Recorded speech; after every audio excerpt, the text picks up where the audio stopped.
दिल्लीमध्ये लोकांमध्ये परिवर्तनाची आस दिसते. लोकांनी खूप विश्वास ठेवून अरविंद केजरीवाल आणि आपची सरकार 2 वेळा निवडून दिलं आणि प्रत्येक वेळी नवीन आश्वासनं द्यायची आणि ती कधीच पूर्ण करायची नाहीत. सुरुवातीला त्यांचा जो काही भोळा बाबळा अशा प्रकारचा अवतार होता त्याला जनता भाळली, पण आता जनतेसमोर त्यांचा बुरखा फाटलेला आहे. दिल्लीची जनता लोकसभेमध्ये जशी भाजपच्या सोबत राहिली, आता विधानसभेतही त्यांना परिवर्तन हवं आहे. त्यामुळे निश्चितपणे दिल्लीमध्ये यावेळी भारतीय जनता पक्षाचं सरकार येईल हे मला निश्चितपणे दिसतं आहे. आज आता मी एक सभा रोहिणीला केली आणि आता मराठी प्रकोष्ठची सभा झाली, ज्या ठिकाणी सगळे मराठी लोक होते. मराठी लोकांचंही पूर्ण समर्थन हे भारतीय जनता पक्षाच्या मागे आहे. अण्णा हजारे यांना पण भेटून आलात, तुम्ही सांगितलं अण्णा हजारे आणि अरविंद केजरीवाल एका वेळेस एकत्र होते, पण नंतर ज्या प्रकाराने त्यांचं डिपार्शन झालं त्याला हे असं आहे की आपण स्वतः देखील बघितलेलं आहे. अण्णांनी केजरीवालांच्या संदर्भात जे वक्तव्य केलेलं आहे ते जाहीर आहे.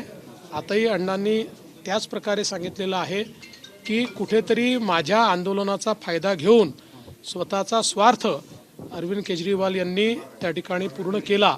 हे जाहीर वक्तव्य मागच्याही काळात अण्णांनी केले. इंडिया आघाडीमध्ये दोन्ही पक्ष एकत्र होते. आज राहुल गांधी आणि खरगेंनी बोलताना म्हटले भाजप आणि आप ही एकाच नाण्याच्या 2 बाजू आहेत. आणि आम आदमी पक्षाने म्हटलं की भाजपने पैसे दिले उमेदवारांना काँग्रेसच्या.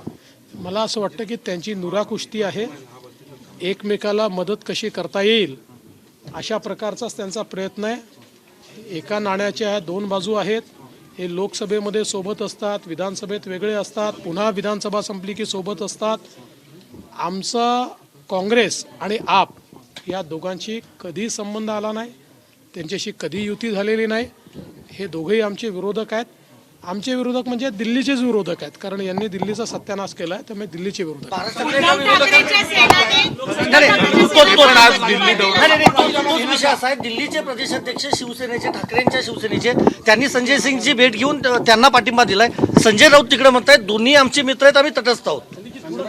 असं आहे, ज्यांच्या पाठिंब्याने 4 मतही मिळणार नाही त्यांनी याला दिला काय आणि त्याला दिला काय, काय फरक पडणार आहे?